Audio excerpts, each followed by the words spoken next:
继续上期的视频，这是商场里的大时代美食中心。其实我在旅行的时候，很多时候都是避开饭点吃饭的，因为真的不愿意排队和等位。这个大时代美食中心选择还挺多的，有我喜欢吃的肉骨茶，还是吃了一个肉骨茶，干的，配的油条，还有一个榴莲红豆冰。这个单点好像就几块钱，配了个汤，配了个油条，旁边要了一个榴莲红豆沙冰，要了个肉骨茶，还是很爱吃的。要了一个榴莲红豆沙冰。新加坡的小吃快餐非常多，也算是物美价廉了。您好，您是那北京老刘吗？您好。吃饭时遇到了一个粉丝。新加坡就是吃饭其实还蛮贵的，我感觉就是住贵一些。吃饭、交通其实如果会，因为你看那个交通其实也不算贵吧，只要会用它的交通工具，就是住宿贵。住宿稍微像点样的就得700-800，500-600的400-500的感觉都没法住。新加坡就是还是比较热，像这个北方的冬季来这儿还是很热的。新加坡确实也是一个高度发达的国家，当然很小啊，像一个城市一样，还是有很多值得我们学习的地方，所以我们还是要谦虚，因为很多人把人家新加坡这么一个好的国家叫成坡县，没有必要。傍晚一直在下雨，在商场里逛了逛，最终还是决定去看演出了，看一场秀。其实如果天气好，圣淘沙海边这边是可以看日落的，但今天一直下小雨，幸好7点多雨停了。来这里看灯光秀的还挺多的。欢迎来到时光之翼，演出将在5分钟后开始。为了更好的欣赏演出，并出于安全需要，请不要进入看台前方的海滩区域。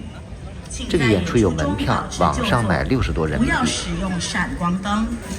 一起来欣赏一下这个大型的星光水火演出。Silence. Now, 名字叫《时光之翼》，算是一个童话故事。演出场地就在这片沙滩上。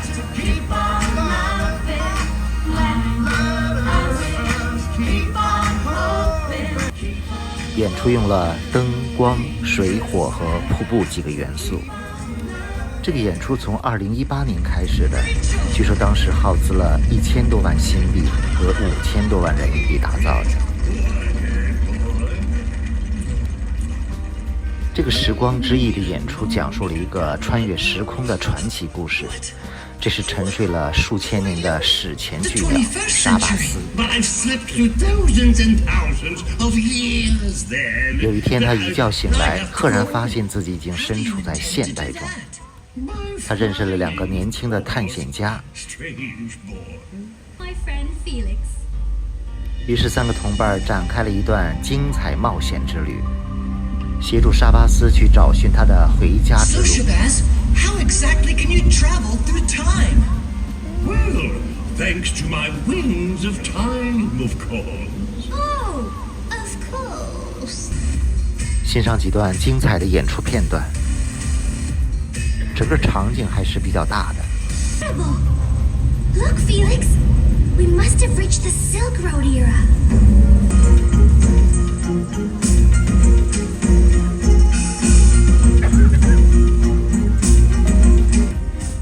3个人历险所经之处包括了艰辛的丝绸之路、著名的玛雅金字塔、19世纪时期快速崛起的英国，还有壮丽的海底景观和狂野的非洲大草原。这段精彩的旅程过程非常的曲折惊险，情节也是很引人入胜。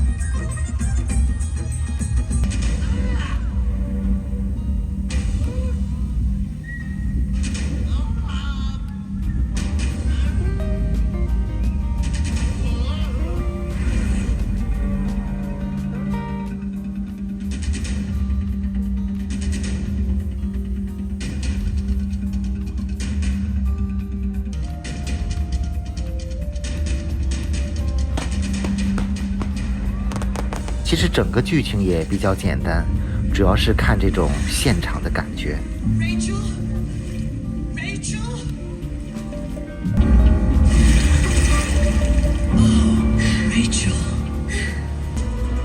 其实如果论到看这种大型演出、喷泉表演，国内做的景观已经是顶级的了。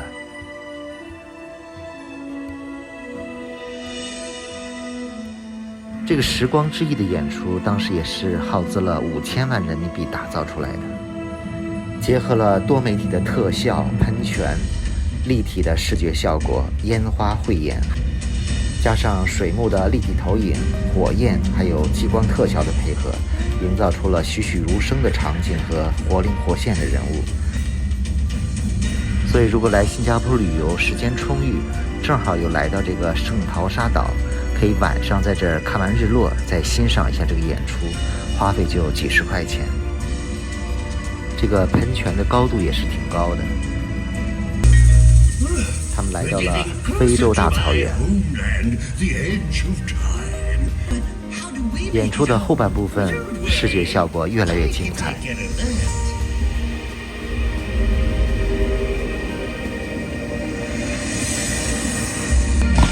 最后烟花升起来，全场也沸腾。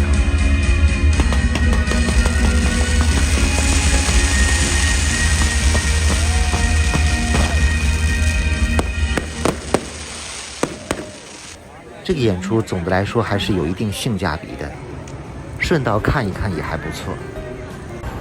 晚上还是很热闹的。在新加坡总想多尝一尝这里的美食。回来的路上又到了这个美食城，叫什么部落肉矬面，这是一个当地的特色小吃。这个才6块多，这个3块多，10块钱。吃个夜宵，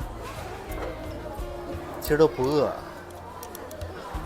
它这是我也不知道叫什么，反正本地的一种面，新加坡本地的。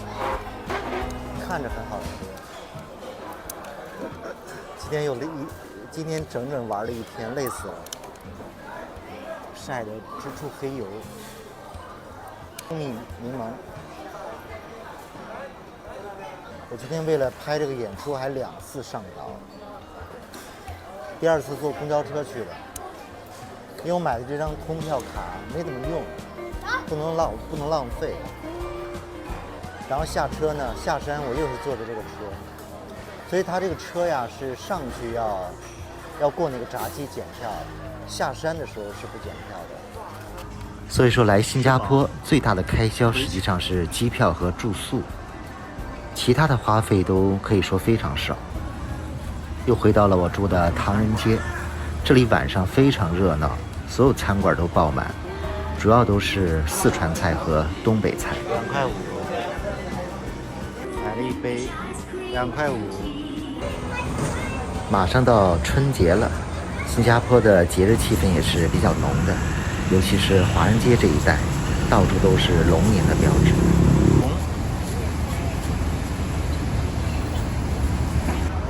春节。